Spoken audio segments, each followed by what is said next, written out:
This is my twin turbo 3208 swapped F350, or at least it's gonna be. So I ran into a bit of a problem, you see. These are naturally aspirated engine block exhaust manifolds, so they discharge at the bottom. I need them to discharge at the top so I can mount the turbos. I made this custom pipe for this, but it does not clear between the frame rails. So I'm going to have to take those manifolds off and build custom manifolds. I can't turn them upside down because, as you can see, it curves back into the head, so it interferes with the head. I already tried that. To help me out with this build, ARCCAPTAIN sent me over a TIG 200P TIG welder with foot pedal. This is an AC/DC TIG welder. This is really great because I've been wanting one for a long time. Hopefully I can use this in a lot of upcoming projects. I'm really looking forward to all the capabilities I'll have now for welding with this setup. And I made sure to pick up a bottle of straight argon just for this.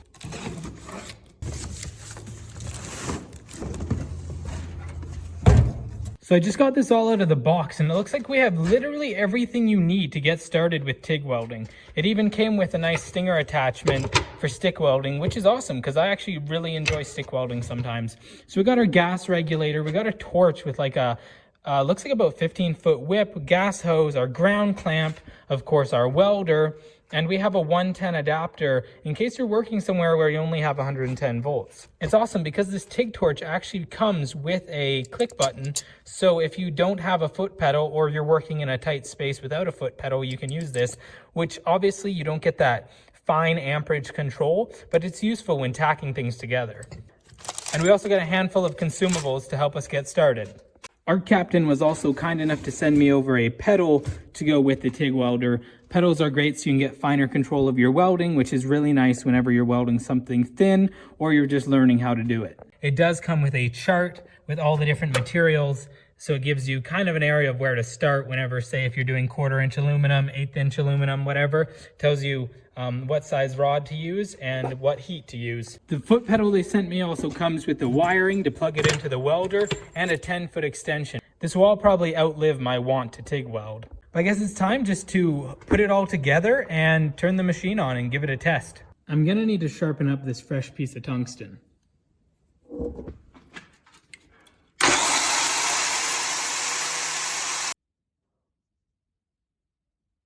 Now I just need to hook up the regulator and the foot pedal.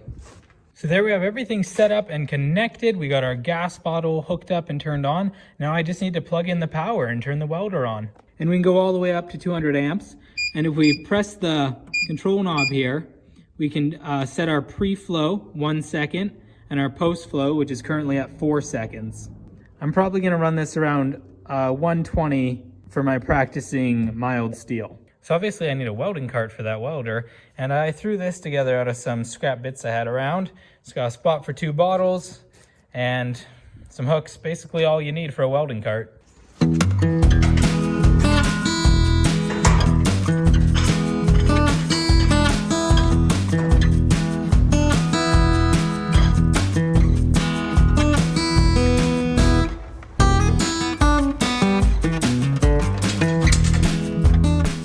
So I've been practicing with this welder for a couple weeks now, and I used it to build its own welding cart, and I didn't do a perfect job, but I was just kind of playing with the settings, kind of getting familiar with the machine, and I feel like that's the best trial for any machine, is to build your own welding cart with it. I picked up a handful of filler rod. I got some aluminum, stainless, and mild steel rod here, and I've been practicing lots with these materials so far, and the machine is performing better than expected. I forgot to make a pedal holder for this cart, so I'd like it so this foot pedal kind of sits in its own little pocket. I've been really impressed with this welder so far, and I look forward to testing out other ARCCAPTAIN products in the future. I got some really thin, like 1/8-inch aluminum plate here that I've been practicing, and my welding skills, especially that one, oh, that's horrible, definitely need some work, but thin aluminum with this machine is just, it's flawless. Honestly, it's really easy. And yeah, I was just playing with the settings, playing with the pedal there. I got a little bit of warpage just because I was trying to see what happens if I turn the heat all the way up. But otherwise, it turns out beautiful, really nice welds. I mean, obviously, other than the flaws from me being very unexperienced with TIG welding aluminum, but I'm looking forward to it in the future because I really like working with aluminum. One thing I'm learning with TIG welding is it's a lot more involved than MIG or even stick welding. You know, you gotta be using your foot to control your amperage, one hand feeding in the filler material, and the other hand running the torch. And you got to be watching that puddle very, very closely. It's definitely a learning curve if you're used to just MIG welding or even stick welding. So what I need to start with here is I need to remove this manifold. Actually, I need to remove both manifolds, and I need to make basically the flange. So I need to map out what the flange that I'm going to be welding it all to is going to look like. And looking at this, it's separated in between. So I'm not sure if I can make one straight plate flange or whether I have to make separate flanges. I don't know. I'll pull it off and kind of see. But having one flange would be better because I'll find when I weld, it'll be expanding and contracting and it'll be hard to get them to line up perfectly. I'll get that pulled off and I'll get started with the plan I need to make to cut that guy out. For this build, I picked up a handful of 1.5" and 2" tubing. It's looks like it's about 200 wall. And I got some of these weld on 90-degree elbows. Now I want it to be nice and heavy like this because I would like the exhaust manifold itself to be what supports the turbo, so it works as the turbo pedestal as well, because I don't think there's a lot of room to have some other supporting brackets in there.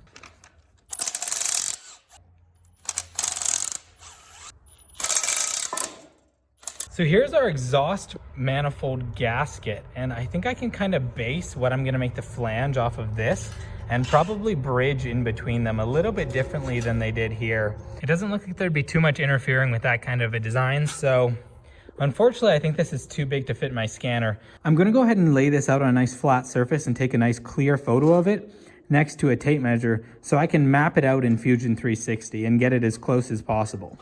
So many people told me just to flip the exhaust manifolds over, and this is why I'm saying I can't. I did try already, but these actually curve like that after coming out, and they're meant to curve down the bottom of the block here. But if you flip it over the other way, we have a rocker cover in the whole top of the cylinder head here, so it's not an option. I'm sure if someone wanted to weld some cast iron, they could modify that, but that's not really what I feel like getting into today. I'd rather just build my own.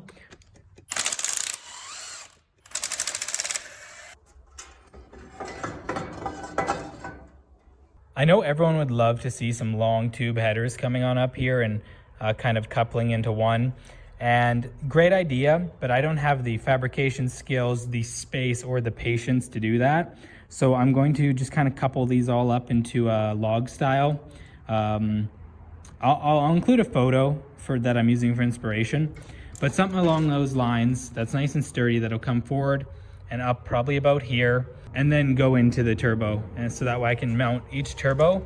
I'll have to remove the manifolds probably to get the rocker covers off in the future, but kind of keep them in as close as possible like this, because I won't really have a lot of room for anything else. And yeah, it'll kind of be probably about here between these front two cylinders. It'll come up like that. But yeah, I guess the next step is trying to replicate these into some flange plates. So I got a nice piece of 1/4" plate here, and I'm just gonna cut it out.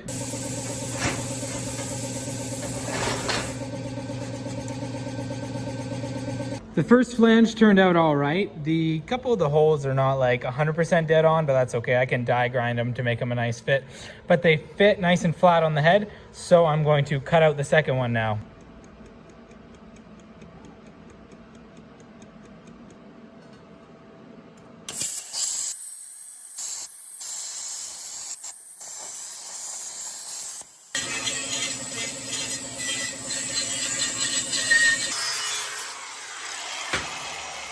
I got those manifold plates bolted down and they line up pretty well perfectly. I did drill the bolt holes a little bit oversized to help them line up a little bit better. The ports, they could line up a little bit better, but good enough for me. So I'm gonna end up tacking, I think, the majority of it up while it's mounted to the head, just so I can make sure I have enough clearance. This will also help me line it up so that way, you know, if I'm tacking it all in here, I can make sure the turbo lines up where it should be. Otherwise, I'm not unhappy with this fitment. Looks pretty good, and I think it'll look pretty awesome when it's fully done. Although I do have a little bit of a gap in between. There's those cylinder head bolts are interfering with the bottom of this plate. So I'm likely gonna have to drill or torch or grind out a couple spots, like a couple little U's on the edge of those, but that's not a big deal. I'm just gonna get moving on this for now. And it looks like, because I have the engine pretty well centered where I want it to be, I'm gonna have pretty good clearance in here.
Now I just need to make a couple little pieces. One that sits there, one that sits there, comes up and it's coped to saddle this piece, and I'll cut a hole in the bottom so that way they all dump into there, and then I'll be able to make the exit. I actually don't own a tubing notcher, so I tried notching it by just putting this hole saw in the drill press, and I'm gonna have to clean it up with a die grinder, but that actually worked like surprisingly well. So I'll pick up a tubing notcher at some point, but for now this totally got the job done. Now I'm just gonna do the other side, and then once I get the measurement I can kind of chop off the ends just as much as I need. So it looks like that's about 1 1/4 inch. And go over here. Yeah, about 1 1/4. So measuring from the bottom right there, come back 1 1/4 and cut it.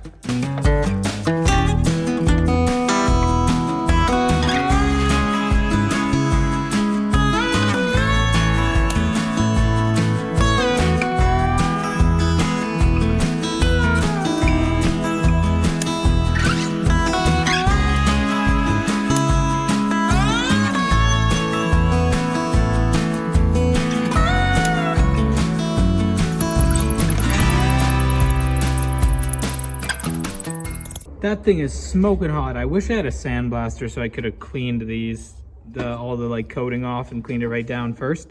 But yeah, those welds aren't too bad. I think I'll end up doing a cap on all of them. But yeah, I'm gonna let that cool down. And then I'm gonna take the hole saw and just hole saw the center of those out. And then I'll be ready to line it up on this plate here and weld it down. Just throwing together the second one. This is the first one all welded up. And see, I got the centers drilled out and they're turning out pretty well. Those welds are beautiful. Very happy with the machine so far. They line up pretty good, honestly, for just kind of throwing it together as I went without really any planning. But it's gonna definitely be interesting. It's gonna be a learning experience for me to get the TIG torch in there at an angle and do all the welds underneath. But it'll be good practice because I know I need it. And hopefully as I get more practice in, my TIG welding will be a lot nicer. And already I can see some of the welds, like as I got a little bit farther along, got way better than they were when I started.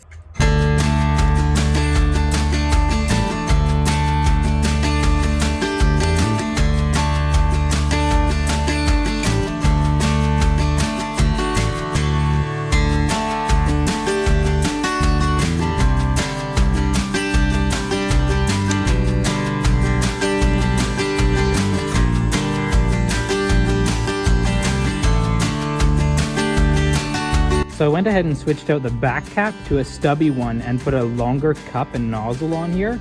That will hopefully help me reach around underneath these manifolds a bit better. It's really nice to have these as options here. You can have a narrower cup and a stubby little stem on the back there. I'm also gonna go ahead and unplug my foot pedal and try using this thumb control for a while. I'm not gonna get that fine amperage control, but it might make it a little bit easier for me to focus on just what I'm welding and less on trying to use my foot on the pedal at the same time. Super easy just to change out the wire for the thumb control.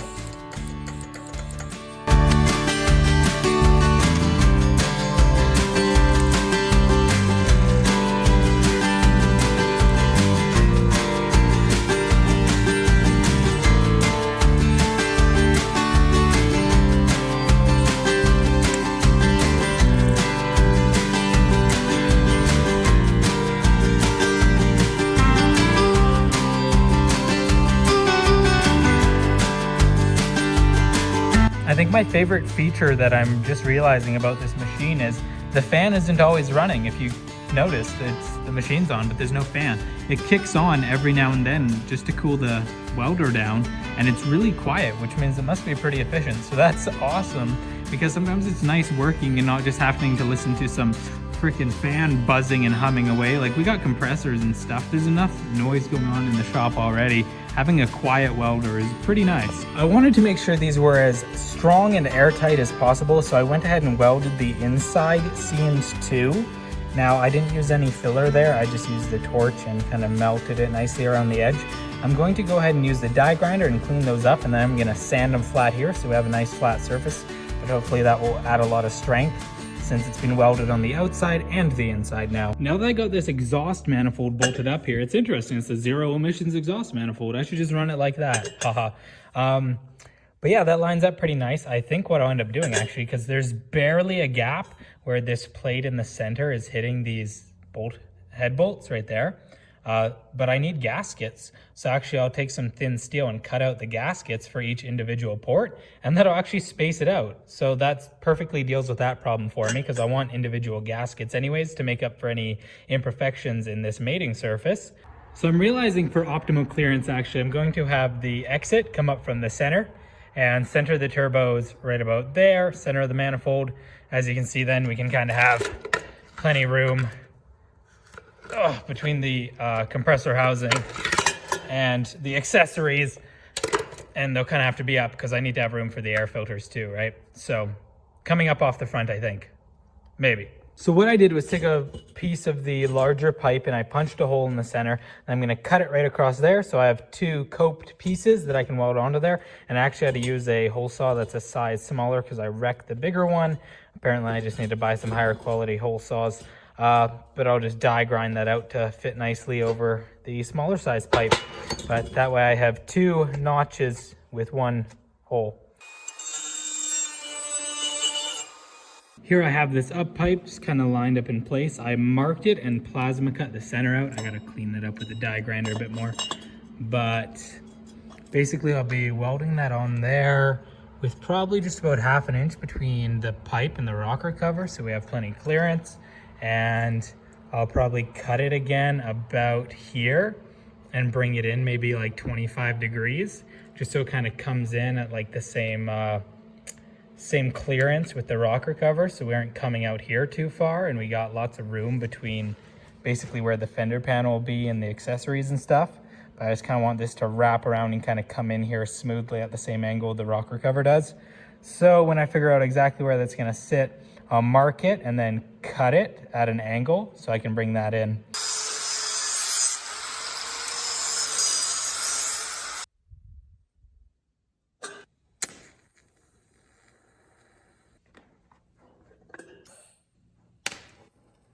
Basically, I have all the bulk of the tubing here tacked together. I need to cut out the spacer plates for there and then cut the flange plate for the top for this side and the passenger side.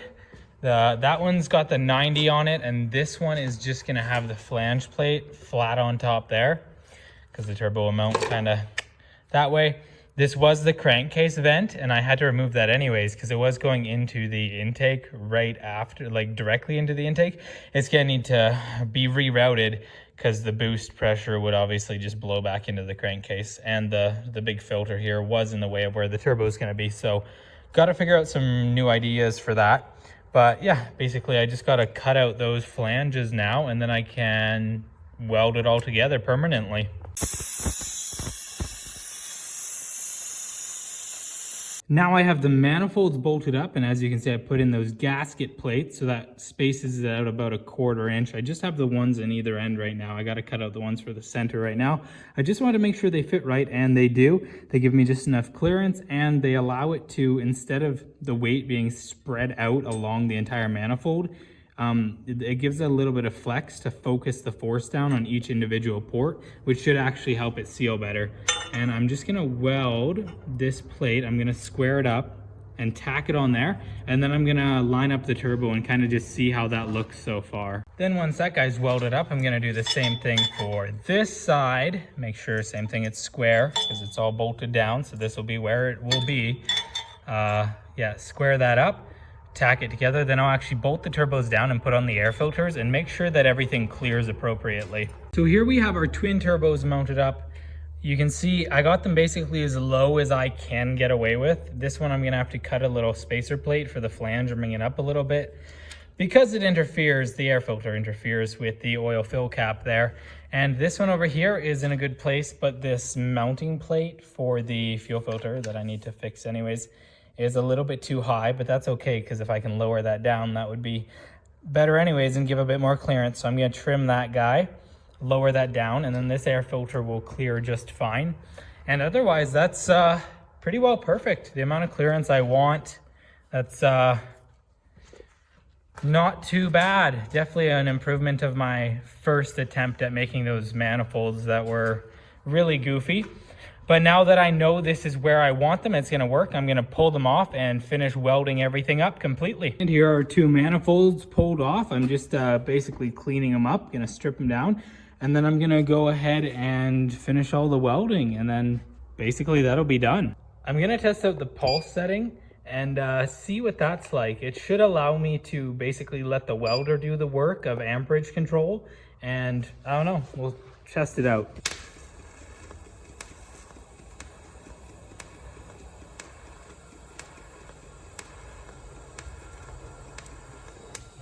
There are two finished tube manifolds all welded up. I gotta pick up a tubing polisher and buff them down, and maybe I'll even look into powder coating them or something. Thank you to ARCCAPTAIN for sending over this unit. I'm gonna have a link below, so that way you can pick up one of these for yourself or some of their other welders, because they have plasma cutters and MIG welders as well. And I'll include a discount code if you decide to pick one up.